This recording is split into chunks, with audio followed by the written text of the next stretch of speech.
कि भाई इस डिजीज होता है। तो योग चिकित्सा के अंतर्गत अपना सबसे पहले रेस्पिरेटरी डिसऑर्डर है, तो श्वसन तंत्र से संबंधित डिसऑर्डर है। तो दो चीज ध्यान रखनी है, श्वसन तंत्र का प्रभाव किसके कारण बिगड़ता है और कौन से अभ्यास श्वसन तंत्र को प्रभावित करते हैं, ये हम सबको पता होना चाहिए, हम सबको पता होना चाहिए। तो श्वसन तंत्र से संबंधित बीमारियां कौन कौन सी है वो पता होनी चाहिए। तो एलर्जी, ठीक है, साइनोसाइटिस, उसके बाद ब्रोंकिटियास, दमा, अस्थमा, खांसी, ये इत्यादि सारे के सारे रोग, टीबी, ये इसमें श्वसन विकार के अंतर्गत आते हैं। जो भी लंग्स, फेफड़े, गले और नासिका से संबंधित हैं वे सारे के सारे श्वसन से संबंधित आ जाते हैं, श्वसन से आ जाते हैं। ये सारे के सारे रेस्पिरेटरी सिस्टम से संबंधित डिसऑर्डर आ जाते हैं। और रेस्पिरेटरी सिस्टम को प्रभावित कौन कौन करते हैं, तो आसन भी करता है, प्राणायाम तो सबसे अधिक करता है, प्राणायाम तो सबसे अधिक करता है। उसके बाद शुद्धि क्रियाएं भी श्वसन तंत्र को प्रभावित करती है। कौन कौन सी? नेति करती है, धोती भी करती है, ठीक है, उसमें वमन धोती विशेषता करती है, दंड धोती भी करती है, और कपाल भाती करती है, कपाल भाती करती है। ये इतनी क्रियाएं, शुद्धि क्रियाएं भी श्वसन तंत्र को प्रभावित करती है, प्रभावित करती है। अब समस्या आ जाए कि इनसे संबंधित प्रश्न आ जाए, भी एलर्जी क्या है या इसमें क्या प्रॉब्लम है, तो इस तरह से हो जाता है। तो allergy, allergic rhinitis and sinusitis, ठीक है, और साइनस की प्रॉब्लम। नासिका की जो गुहा है उसकी श्लेष्म झिल्ली के शोथ को ही साइनोसाइटिस कहते हैं। नासिका की गुहा में एक श्लेष्मा झिल्ली होती है, ठीक है, उसमें सूजन आ जाती है, वो सूजन ही साइनोसाइटिस कहलाती है। ये बहुत तेज हो सकता है, एकदम खड़ा हुआ, धीरे धीरे होकर बहुत समय का हो जाता है। और ये क्यों आती है? तो चिकित्सा वैज्ञानिकों के अनुसार ऊपरी श्वसन संस्थान में अव्यवस्था के कारण, अनियमितता के कारण शरीर के जो एंटीबॉडीज है, शरीर के इम्यून सिस्टम है, उसमें विषाणु या दोष हो जाए, कोई डिफेक्ट आ जाए या कुछ ऐसे वायरस घुस जाए, तब ये एलर्जी आरंभ हो जाती है, एलर्जी आरंभ हो जाती है। किसी को बरसात से एलर्जी होती है, किसी को धूल से होती है, किसी को मौसम से होती है, अलग अलग प्रकार के लोगों को एलर्जी होती है, किसी को ठंड से, किसी को ऋतु से, इस प्रकार ये एलर्जी का सिस्टम चलता है। तो इस साइनस के लक्षण क्या है? ठीक है, दर्द हो जाता है माथे में, झुकने और खांसने बढ़ जाता है, सिर में तेज दर्द, आंख का लाल होना, नाक से खून आना, नाक में रुकावट, गले में खराश, छींक में आना, नाक का बहना, ये इत्यादि है, इत्यादि है। कारण क्या है? अधिक समय तक सर्दी वाले मौसम में रहना, दांत की जड़ों में इन्फेक्शन, धूल मिट्टी के कण से भी, संक्रमित पानी में नहाने, कफ के बढ़ने से, छाती में संक्रमण होने से, इत्यादि ये हो जाते हैं, इत्यादि हो जाते हैं। आसन प्राणायाम हम पढ़ेंगे नहीं सटकर्म, ठीक है, ये तो आवश्यकता नहीं है इसमें। जो जो छाती को प्रभावित करते हैं, गले को प्रभावित करते हैं, वो सारे आसन, उसके साथ साथ प्राणायाम, ठीक है, कफ को नाश करने वाले प्राणायाम। तो ये हमें पता होना चाहिए कौन सा प्राणायाम कफ नाश कर रहा है, हठ प्रतिपदा और गहन संहिता के अनुसार। षटकर्म में जल नेति सूक्त नेति आ रही है, कपाल भाती आ रही है, और वमन धोती आ रही है, वमन धोती आ रही है, ठीक है। ये हो गया इसका श्वसन विकार का। अब दूसरी है श्वसनी शोथ, COPD, chronic obstructive pulmonary disease, COPD. आज के समय में बहुत अधिक लोग ग्रस्त है, बहुत अधिक लोग ग्रस्त है। व्यक्ति को खांसी की प्रॉब्लम रहती है, कभी सूजन रहता है, कभी श्वास लेने में तकलीफ रहती है, ये सीओपीडी कहलाती है, श्वसनी शोथ, chronic obstructive pulmonary disease. Bronchitis मुख्य श्वास नली उसकी शाखाओं के संक्रमण तथा सूजन को कहते हैं। ये अचानक शुरू होने वाले अल्पकालीन रोग तथा लंबे समय तक रहने वाले पुराने रोग दोनों के रूप में पाया जाता है, एक्यूट और लंबी डिजीज। तो ये ब्रोंकाइस ट्यूब्स होती है श्वास नली के बाद में, जो मुड़ के लंग्स की ओर जाती है, तो उसमें सूजन के कारण उत्पन्न होती है, सूजन के उत्पन्न होती है। तो एक्यूट और क्रोनिक, एक्यूट यानी अभी हुई है और क्रोनिक यानी पुरानी। तो एक्यूट ब्रोंकाइटिस, इसमें जीवाणुओं के प्रकोप होने पर तीव्र श्वसन नली का शोथ उत्पन्न होता है, मतलब सूजन उत्पन्न हो जाता है। जैसे न्यूमोनिया और इन्फ्लुएंजा के समय बच्चे और बूढ़ों में ज्यादा प्रकोप होता है। ठीक है।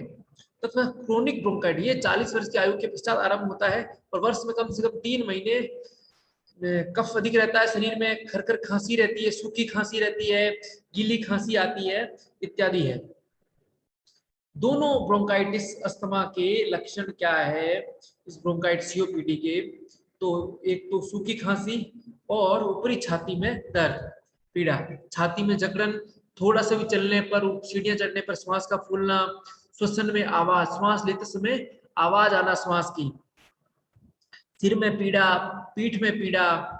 ठीक है। सूखी खांसी में बहुत कम झाग वाला चिपचिपा कफ निकलना, कभी कभी खांसी के साथ खून निकलना, छाती में खरखराहट, सूखी आवाजें निकलना, जैसे हवाएं चलती है ना इस प्रकार की सूखी ध्वनियां पर निकलना। कारण क्या है? निमोनिया, जुकाम, काली खांसी, ठंड व नमी युक्त वातावरण, धूम्रपान, प्रदूषित धुआं युक्त वातावरण, चिरकालीन मुख श्वसन, उसके साथ साथ टहलने वाले अभ्यास की कमी, शारीरिक व्यायामों की कमी, अधिक बैठना, एक ही जगह बैठना, एक ही कमरे में, प्रकाश का नहीं आना इत्यादि, ये कारण है, इत्यादि कारण है। अब यौगिक उपचार, तो यौगिक उपचार में देखो, इसमें सबसे पहले शुरू तो षटकर्म से ही करना पड़ेगा। षटकर्म में जल नीति और वमन, जल नीति और वमन, उसके साथ साथ नाक में गाय का घी, आयुर्वेद में जिसको नश्य कहते हैं। तत्पश्चात जितने भी छाती को प्रभावित करने वाले आसन हैं, जिसमें भुजंग आसन है, मकर आसन है, विपरीत करणी आसन है, हलासन है, बंद में जालंधर बंद है, ये सब इसको प्रभावित, गोमुख आसन है, ये आसन सारे के सारे इसको प्रभावित करेंगे। जो भी यहाँ को हलचल दे रहा है वो क्या करते हैं, लंग्स की कैपेसिटी को बढ़ाते हैं और फेफड़ों में कहीं संकोच, कहीं खिंचाव, मांसपेशियों में खिंचाव, तो वो कफ उस जगह से दूर हटता है और नस नाड़ियों की मालिश हो जाती है। तो उस मालिश से धीरे धीरे शरीर की उस अंग की शक्ति बढ़ती है। व्यायाम से, खिंचाव से, जो टोन है, टोर है, उसके खिंचाव से, मांसपेशियों से शरीर की शक्ति बढ़ती है। तो इससे इसमें चिकित्सा होती है। इसके साथ साथ गर्म आहार, उष्ण आहार, क्योंकि कफ का रोग है, कफ रोगों की चिकित्सा क्या, उष्ण आहार होना चाहिए, सूखा आहार होना चाहिए, रुक्ष आहार, ठीक है, हल्का आहार होना चाहिए, ये एक है। अब अस्थमा, दमा, दमा एक बहुत बड़ा रोग है, आजकल तो बहुत लोगों को शिकायत है। ठीक है। अचानक हो जाता है और धीरे धीरे बढ़ता जाता है। आलस्य, निद्रा, अपच, अत्यधिक मात्रा में नाक से कफ निकलना, श्वास में कठिनाई होना, पसीना छूटना, ठीक है, ये इसके लक्षण है, ये इसके लक्षण है। प्रकोप के समय श्वास नलिकाओं की अनिच्छिक मांसपेशियों में संकुचन होने लगता है। ठीक है। फलस्वरूप श्वास में समस्या होने से हो जाती है, व्यक्ति श्वास नहीं ले पाता है। अस्थमा में क्या होता है, व्यक्ति श्वास लेने में समस्या होती है, तो मुंह खोल के, आजकल तो मशीन आ गई, मुंह खोल के करता है, तो वरना व्यक्ति को श्वास लेने में बहुत समस्या होती है अस्थमा में। तो ये पूरी की पूरी श्वास से संबंधित प्रॉब्लम है। इसमें भी कफ का ही पूरा का पूरा है। कफ अत्यधिक बढ़ जाता है तो श्वास नलिका रुक जाती है। नासिका में भी कफ हो जाए, नासिका से श्वास ले नहीं पाता है, और मुख से लेता है तो भी चूंकि श्वास नली कफ से बहुत अत्यधिक अवरुद्ध हो जाती है, तो मुख से श्वास भी पूरी पूरी लंग्स तक पहुंच नहीं पाती है, और नहीं आती तो व्यक्ति फिर हाँफता है, तेजी गति से श्वास लेने का प्रयास करता है। तो अस्थमा के लक्षण, श्वास लेने में कठिनाई, पसीना आना, नाक से या फिर मुंह में अत्यधिक कफ का आना, दम घुटने की अनुभूति होना, अरे श्वास निकल जाएगा, मतलब इस तरह को व्यक्ति को भय हो जाता है क्योंकि श्वास आता नहीं, श्वास फूलने लगता है। श्वास लेते समय सीटी की आवाज के समान आवाज होना, श्वास में एक आवाज होना, फिर डिप्रेशन, बेचैनी, खांसी, बहुत खांसी होना। ठीक है। सीधा व्यक्ति सो नहीं पाता, उल्टा ही सो पाता, अस्थमा वाला व्यक्ति उल्टा ही सोएगा। ठीक है। और थोड़ा परिश्रम करने के बाद भी श्वास का अत्यधिक फूल जाना, ये लक्षण है। कारण क्या है, फेफड़े, हृदय, गुर्दे, आंत, स्नायु मंडल इनकी दुर्बलता, कब्ज होना, श्वास नली में सूजन, कफ की अत्यधिक मात्रा बढ़ जाना, एलर्जी, उत्तेजना, ठीक है, वंशानुगत, ये कई कारण है, कई कारण। सबसे जो महत्वपूर्ण कारण है, शरीर में कफ का बढ़ जाना है, और कफ क्यों बढ़ जाता है? तो खान पान का वैसा होना, खान पान पे ध्यान नहीं देना, ठीक है, ऋतु के समय कोई थोड़ा बहुत भी रोग लग गया तो उसकी चिकित्सा नहीं करना, ये इसके कई सारे कारण है, कई सारे कारण है। मनोवैज्ञानिक कारण में ईर्ष्या, क्रोध, घृणा, ये जो है ये सबसे खतरनाक है, इनके कारण भी हो जाता है, हो जाता है। अब यौगिक उपचार में तो सबसे महत्वपूर्ण वही जल नीति, सूत्र नीति, रबर नीति और वमन। वमन उसके बाद में दंड धोती और संघ प्रक्षालन कर सकते हैं, वस्त्र धोती कर सकते, वो भी कर सकता है। तो ये सब इसमें, और इसके साथ कपाल भाती। तो ये तो हो गया षटकर्म। तत्पश्चात वही आसन जो छाती कंठ को प्रभावित करे, वो सारे आसन। इसके साथ साथ क्योंकि ये भी कफ का रोग है, अग्नि, सूर्य, ये सब इसको लाभ देंगे, ये सब इसको लाभ देंगे। इस प्रकार ये इसकी चिकित्सा है, ये इसकी चिकित्सा। षटकर्म ध्यान रखना है, और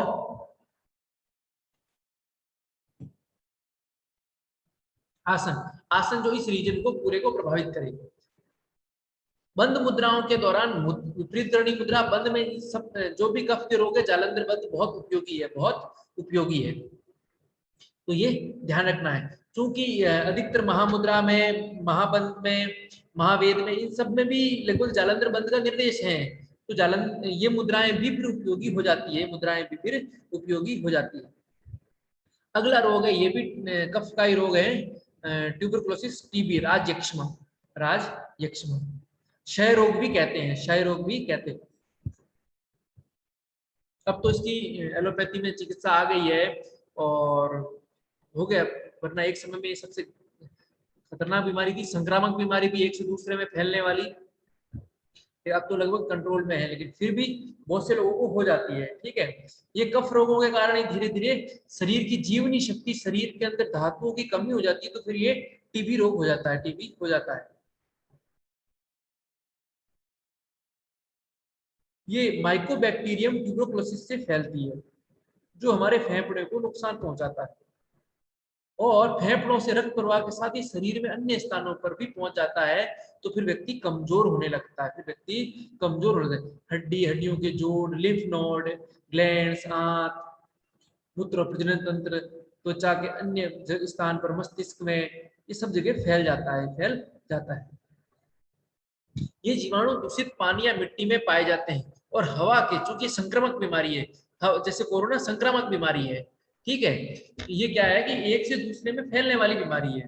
ये टीबी के फिर दो प्रकार है, पल्मोनरी टीबी, फुफ्फुसीय यक्ष्मा या क्षय रोग, और एक्स्ट्रा पल्मोनरी टीबी, इतर फुफ्फुसीय, फेफड़ों से अलग। जांच के तरीके, स्पुटम, अन्य fluid test, skin test, line probe test, GeneXpert test, ठीक है। लक्षण क्या है?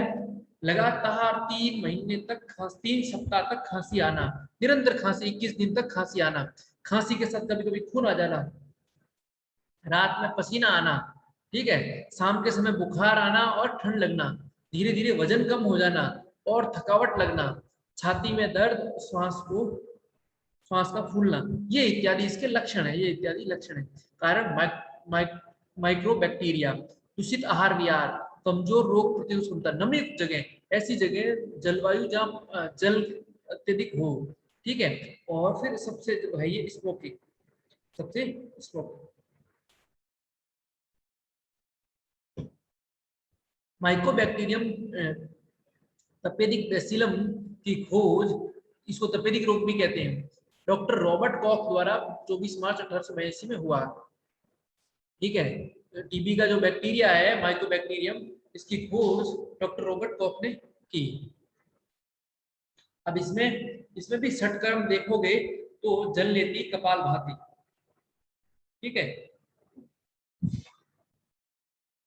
प्राणायाम सब में उपयोगी है, कफ के रोग हैं तो कफ के रोगों को नाश करने वाले सारे, ठीक है, इसमें उज्जाई प्राणायाम तो सब में आएगा ही आएगा, सूर्य भेदन भी आएगा, क्योंकि कफ रोगों में सूर्य भेदन लाभकारी है, और भस्त्रिका भी लाभकारी है, और नाड़ी तो नाड़ियों की चूंकि शुद्धि करता ही है, और आसन वही जो जो इसको प्रभावित करते हैं, और उसके रोग इम्यून सिस्टम के हिसाब से, व्यक्ति यदि कमजोर होगा तो आसन अधिक नहीं कर पाएगा, उसके लिए हल्के आसन ही होंगे, हल्के आसन ही होंगे। तो ये अपने रेस्पिरेटरी सिस्टम, श्वसन तंत्र से संबंधित रोग पूर्ण हुए, रोग पूर्ण हुए। इससे संबंधित कुछ पूछना है, कुछ चर्चा करनी है तो बोलिए। तो हृदय संबंधी विकार, तो हृदय संबंधी श्वसन तंत्र का जितने थे वो सारे के सारे कफ रोग के संबंधित थे। हृदय में विकार के कई सारे कारण हैं, उसमें वात डिजीज भी आ जाते हैं, कफ के भी आ जाते हैं,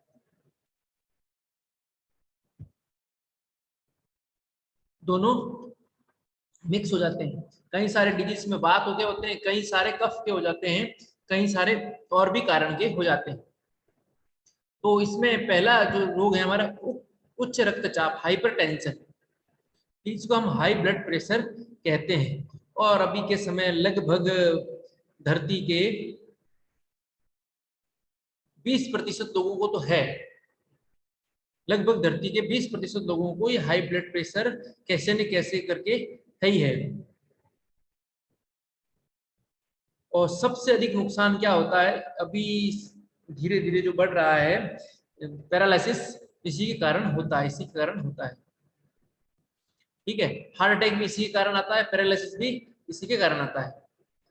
तो रक्त नलिकाओं में वेन्स और आर्टरीज में जो ब्लड प्रवाहित होता है, उस रक्त के प्रवाह के दाब में संकुचन हो जाने के कारण, दाब में अधिक शक्ति लगाने के कारण, और दाब क्यों हो जाता है कि नस नाड़ियों में सिकुड़न आ जाती है या फैट जमा, कोलेस्ट्रॉल जमा हो जाता है, उन दोनों के कारण दाब अधिक लगाना पड़ता है। उस दाब बढ़ने के कारण हाई ब्लड प्रेशर बढ़ जाता है, हाई ब्लड प्रेशर। तो सिस्टोलिक और डायस्टोलिक, ठीक है, सिस्टोलिक ऊपर के ब्लड प्रेशर को कहते हैं, डायस्टोलिक नीचे को ब्लड प्रेशर को कहते हैं। जब ये 120/80 रहता है तो नॉर्मल है, लेकिन आजकल ये 110/70 पर ले आए हैं। लेकिन अभी पुराना मानक 120 से बटा 80 mmHg होता है, तो उतना रहे, mmGH लिखा हुआ है, HG होगा, ठीक है, देख लेना इसको। तो ये सामान्य है। नीचे वाला जो है डायस्टोलिक है, वो 90 से ऊपर शुरू हो जाए, और जो ऊपर का है वो सिस्टोलिक 140 से, तो फिर ये हाइपरटेंशन धीरे धीरे शुरू हो जाता है, धीरे धीरे शुरू हो जाता है। और अत्यधिक हाइपरटेंशन होने से हार्ट अटैक या पैरालिसिस अटैक आई जाता है, आई जाता है। लक्षण क्या है? तो सबसे इसका प्रमुख लक्षण है चक्कर आना, नीचे झुकते हैं, चलते हैं, तो ऐसे समय में चक्कर आ जाता है, ऐसे समय में चक्कर आ जाता है। सिर दर्द होना, उल्टी होना, थकावट लगना, चिड़चिड़ापन होना, श्वास कष्ट, श्वास में कष्ट, छाती में दर्द, ठीक है, नाक में खून आ जाना, दिल का जोर जोर से धड़क, हृदय का जोर जोर से धड़कना, ये इत्यादि इसके लक्षण है। कारण क्या है? कारण हम सबको पता है, सबसे प्रमुख कारण है कोलेस्ट्रॉल, और कोलेस्ट्रॉल के साथ साथ मोटापा, और इसके साथ साथ एक सबसे बड़ी है चिंता, तनाव, घोर तनाव। तो ये तीन साथ साथ चलती है, तनाव, कोलेस्ट्रॉल और मोटापा, और मोटापा। तो किसी को मोटापा कारण होता है, किसी को कोलेस्ट्रॉल कारण, किसी को तनाव। तो तीनों से मुक्त है तो उनको नहीं, अन्यथा हो ही जाता है। और मोटापा किसको? तो शारीरिक श्रम नहीं करता है। इसके साथ साथ जो मादक द्रव्यों का सेवन करता है, तो उस सेवन में ये अल्कोहल, बीड़ी, सिगरेट, ये सारे के सारे ड्रग्स, इनसे भी ये प्रभाव पड़ता है बीपी पर, क्योंकि एक बार ये नर्वस सिस्टम को रिलैक्स कर देते हैं, लेकिन तत्पश्चात वापस नर्वस सिस्टम उस तरह हो जाता है, तो नर्वस सिस्टम में इम्बैलेंस होने के कारण रक्त की गति भी इस तरह हो जाती है। रक्त में कोलेस्ट्रॉल की, क्रोध, घबराहट, आनुवंशिक कारण, ये सारे के सारे इसके कारण है, इसके कारण है। अब चिकित्सा, अब चिकित्सा, तो चिकित्सा में जल लेती कपालभाति, जल लेती कपालभाति,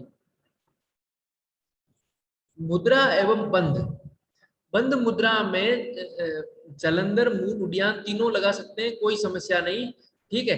ऐसा कोई विशेष स्पेसिफिक बंद ऐसा नहीं है जो उसको प्रभावित करे, ऐसा प्रभावित करे, ठीक है। प्राणायाम प्रभावित करेगा नाड़ी शोधन सबसे अधिक, नाड़ी शोधन सबसे अधिक, नाड़ी शोधन के साथ भ्रामरी प्राणायाम और उसके साथ साथ योग निद्रा इसमें सबसे अधिक लाभकारी होगी। योग निद्रा सबसे अधिक लाभकारी, क्योंकि रक्त का प्रवाह एकदम तीव्र हो जाता है, दाब अधिक जाता है, तो शरीर को शांति विश्रांति की आवश्यकता होती है और योग निद्रा विश्रांति देती है, तनाव को घटाती है, तो बीपी में बहुत लाभकारी है। आहार में सबसे अच्छा जो है वो नींबू पानी, सबसे अच्छा है वो नींबू पानी। तो इस प्रकार ये हाई ब्लड प्रेशर। इसी प्रकार लो ब्लड प्रेशर, इसको हाइपरटेंशन कहते हैं, लो ब्लड प्रेशर को हाइपोटेंशन कहते हैं, हाइपोटेंशन कहते हैं। जब शरीर में सक्रियता कम हो जाती है, ऊर्जा की कमी हो जाती है, तो ये रक्त का प्रवाह कम हो जाता है। जहाँ ये 120 एच बट्टा 80 mmHg होता है, ये धीरे धीरे 90/60 हो जाता है, इससे नीचे आ जाता है तो फिर ये हाइपोटेंशन हो जाता है। और हाइपोटेंशन भी बहुत अधिक बीपी लो हो जाती है तो भी पैरालिसिस अटैक आ जाता है, पैरालिसिस। तो उसके क्या कारण है, तो उसमें सोडियम की कमी हो जाती है शरीर में, वो एक महत्वपूर्ण कारण है, सोडियम की कमी महत्वपूर्ण कारण है। और उसके लक्षण क्या, अत्यधिक निद्रा वगैरह आती है, उसमें अत्यधिक निद्रा आती है, कमजोरी आती है, शरीर में ताकत नहीं होना, तो ये। और उसको चिकित्सा क्या है कि जितने भी योग अभ्यास है सारे उसमें लाभकारी है, सारे के सारे, ठीक है, क्योंकि वो सक्रियता बढ़ाएंगे और धीरे धीरे पोषण बढ़ाएंगे। तो ये हाइपोटेंशन का भी हो गया। अब इसी से हार्ट डिजीज, एंजाइना पेक्टोरियस, ठीक है, हृदय स्थूल, हृदय का दौरा पड़ना है, हार्ट अटैक आना, और डॉक्टर तुरंत स्टेंट डाल देता है, 2-2.5 लाख रुपए कमा लेता है, 2-2.5 लाख कमा लेता है। हृदय की रक्त कोशिकाओं से प्रकृति जब वहां पर एकत्रित विजातीय द्रव को बाहर निकाल फेंकने की चेष्टा करती है, तो रुकावटों को दूर करने में विजातीय द्रव और शरीर की नस नाड़ियों में घर्षण होता है और उस घर्षण से पीड़ा उत्पन्न होती है।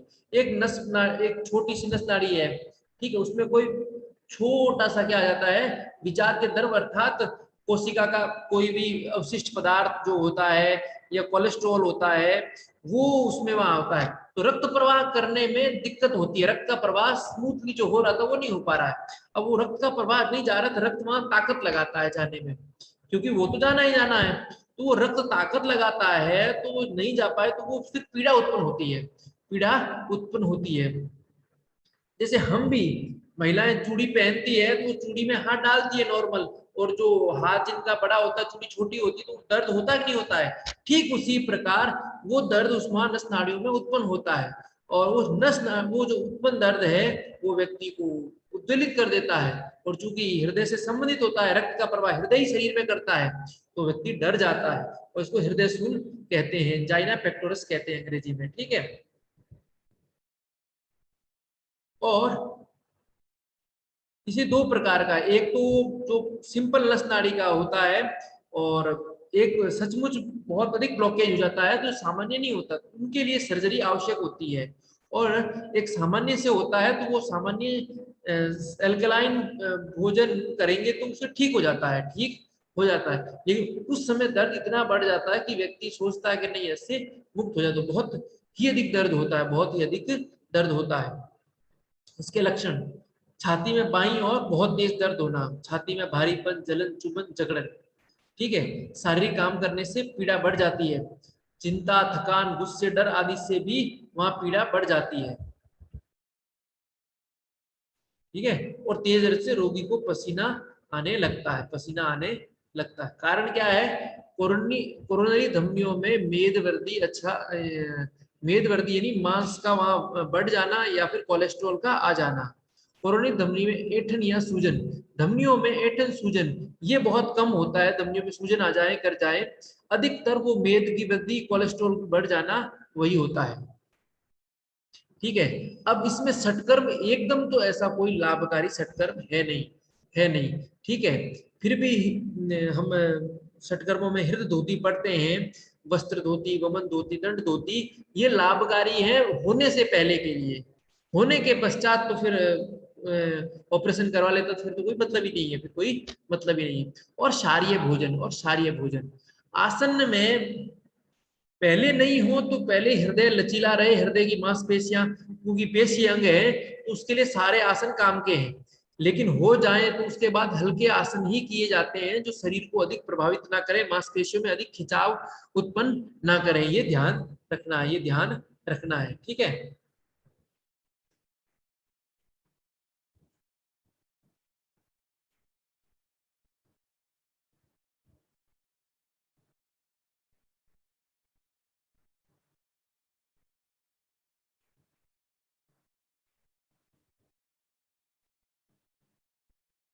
कक्षा पुनः स्टार्ट करते हैं, ठीक है।